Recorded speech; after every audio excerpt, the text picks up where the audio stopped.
मैं सब कुछ देख सकता हूँ, यंग लेडी। मेरे पापा ने मेरी डेट फिर से खराब कर दी। बस अब बहुत हुआ। या तो इन्हें समझ जाना चाहिए या फिर हमें अपना रिश्ता खत्म करना चाहिए। बेन यहाँ से गुस्सा होकर चला गया।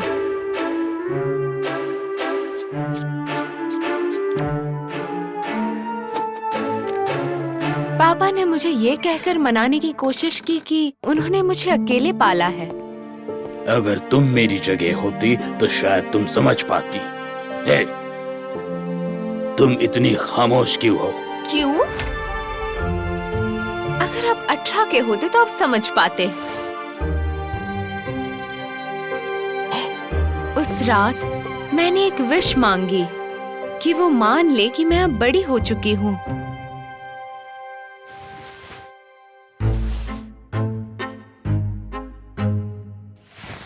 अगली सुबह जब मैं उठी तब मैंने देखा कि मेरे कपड़े मुझे फिट ही नहीं आ रहे। मेरे पैरों पर, हाथों पर और चेहरे पर बहुत से बाल उग गए थे। मेरा शरीर मेरे पापा के साथ बदल गया था। चलो अब उठ जाओ। देखो, इस स्ट्रेस की वजह से एक ही रात में मेरा वजन घट गया। दीना। पापा?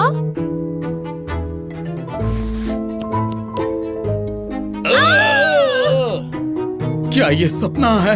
मुझे जगाओ। मुझे मेरी ताकत का अंदाजा नहीं था और मैंने उन्हें बहुत जोर से मार दिया। नहीं, ये कोई सपना नहीं है। चलो डॉक्टर के पास चलते हैं।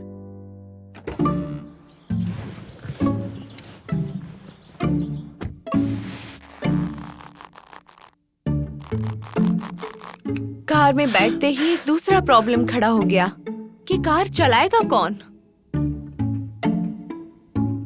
क्योंकि सिर्फ पापा के पास ही ड्राइविंग लाइसेंस था। मैंने कहा था तुमसे, ड्राइव करना सीख लो। लेकिन नहीं, तुम्हें तो बस पार्टी करनी होती है। हम बड़ी ही मुश्किल से हॉस्पिटल पहुंचे थे। जब हमने डॉक्टर को सब कुछ बताया तो उन्हें जरा भी ताज्जुब नहीं हुआ। अगर तुम्हें लगता है कि तुम जैसे पैदा हुए हो वैसे नहीं हो तो इट्स ओके। तुम्हें खुश होना चाहिए। जरा इस कैडेशियन के स्टेप फादर को तो देखो। आप हमारी बात नहीं समझे। आप जो देख रहे हैं वो हम नहीं हैं। मैं तुम्हारी बात अच्छे से समझ गया हूँ। देखो, जो हकीकत है उसे अपना लो। इससे कोई फर्क नहीं पड़ेगा।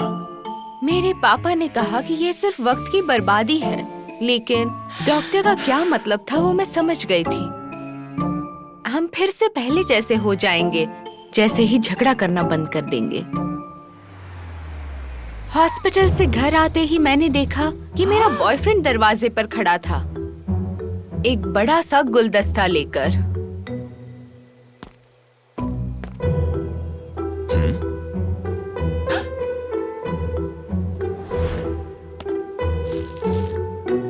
मैं और मेरे दोस्त इस वीकेंड ट्रिप पर जा रहे हैं। मैं इसे भी अपने साथ ले जाना चाहता हूँ। यकीन रखिए, जितना आप इसका ख्याल रखते हैं मैं भी उतना ही रखूंगा।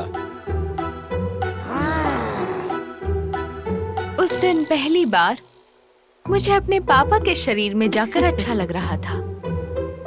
अगर डीना को जाने का इतना मन है तो मैं मना नहीं कर सकता। जैसे ही बेन वहाँ से गया, मेरे पापा पहले जैसा बर्ताव करने लगे। तुम्हें जाने के लिए मेरी लाश से गुजरना पड़ेगा।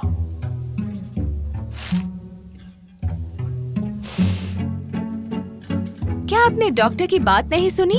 उन्होंने कहा कि समझौता कर लो तो सब कुछ ठीक हो जाएगा। तो अगर आपको लड़की बनकर नहीं रहना है तो जरा सोच समझकर फैसला लीजिए। वो बिना किसी बहस किए मान गए। अच्छा, अब बताओ कि हमें पहले जैसा बनने के लिए क्या करना पड़ेगा? आपको मुझे समझने की कोशिश करनी होगी। मैंने उन्हें बेन की बास्केटबॉल खेलते हुए वीडियो दिखाए। वो अपनी टीम का सबसे बेहतरीन एथलीट था और हाई स्कूल में सबसे पॉपुलर भी। अब आप समझे कि ये डेट मेरे लिए कितनी इम्पोर्टेंट है। हाँ, मैं अब समझा कि तुम वो शॉर्ट स्कर्ट क्यों पहनती थी। चीयरलीडर्स के साथ मिलकर यूं कमर मटकाने के लिए। ये सुनकर मुझे गुस्सा आया। वो कोई मामूली सा डांस नहीं था। मैंने उसमें ट्रेनिंग ली थी और बहुत सी कॉलेजेस मुझे स्कॉलरशिप्स दे रही थी। वाह, ये तो बहुत ही इम्प्रेसिव है। इसमें से तुम कौन सा चुनोगी? मुझे आश्चर्य हुआ कि मेरे पापा ध्यान से मुझे सुन रहे थे और मुझे खुशी हुई कि उन्होंने ये मान लिया कि मैं अब बड़ी हो रही हूँ और समझदार भी। और मुझे यकीन था कि सुबह तक सब कुछ पहले जैसे हो जाएगा, लेकिन ऐसा नहीं हुआ। मेरी जिंदगी के सबसे महत्वपूर्ण दिन पर भी मैं अपने पापा जैसी ही दिख रही थी, दाढ़ी के साथ। पापा उठिए, आपको बेन के साथ वीकेंड ट्रिप पर जाना होगा। मैंने उन्हें डेट के लिए बहुत ही अच्छे तरीके से तैयार किया, लेकिन उन्होंने कहा कि वो नहीं जाएंगे। इन हिल्स को देखो, मैं तुम्हें चाइनीज गुड़िया की तरह नहीं लग रहा। आपको ये करना होगा। अगर हमें पहले जैसा बनना है, तो आपको ये चैलेंज एक्सेप्ट करना होगा। मैंने उन्हें एक ईयरबड दे दिया ताकि हम लोग कांटेक्ट में रहें और मैं उनकी हेल्प कर सकूं।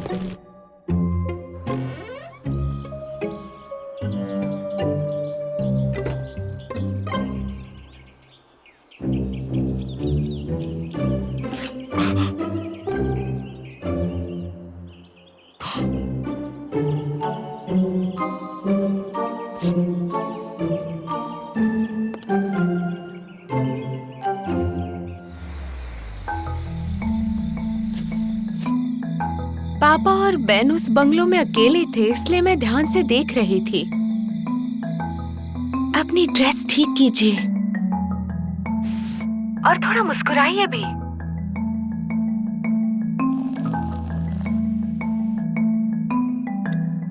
ये हमारे अकेले टाइम बिताने के नाम। अकेले? तुम्हारे बाकी दोस्त कहाँ हैं?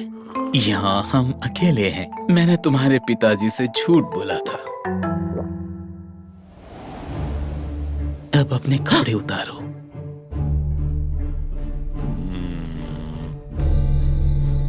मैंने पापा से ये कहने के लिए कहा कि मैं अभी तैयार नहीं हूँ। जरा रुको, वो अभी तैयार नहीं। मेरा मतलब है मैं तैयार नहीं हूँ। बेन ने उनकी बात नहीं मानी और उनसे जबरदस्ती करने लगा। पापा, मैं जैसा कह रही हूँ वैसा कहिए।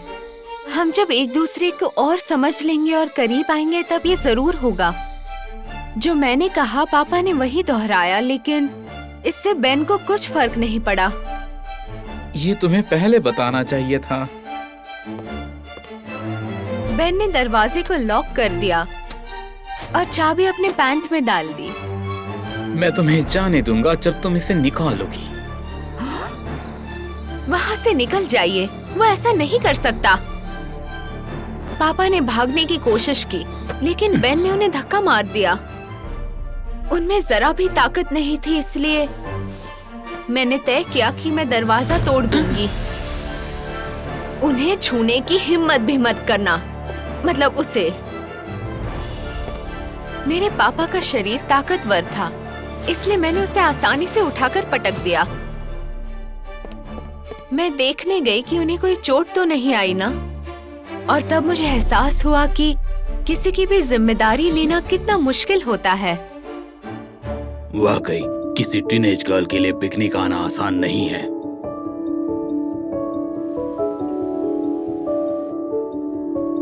उस रात मुझे और पापा को आखिरकार अपने शरीर वापस मिल गए।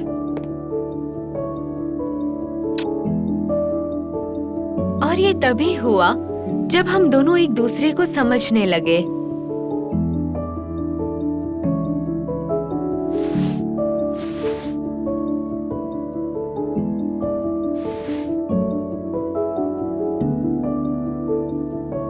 कभी-कभी अपनों को समझने के लिए हमें उन जैसा बनकर देखना पड़ता है।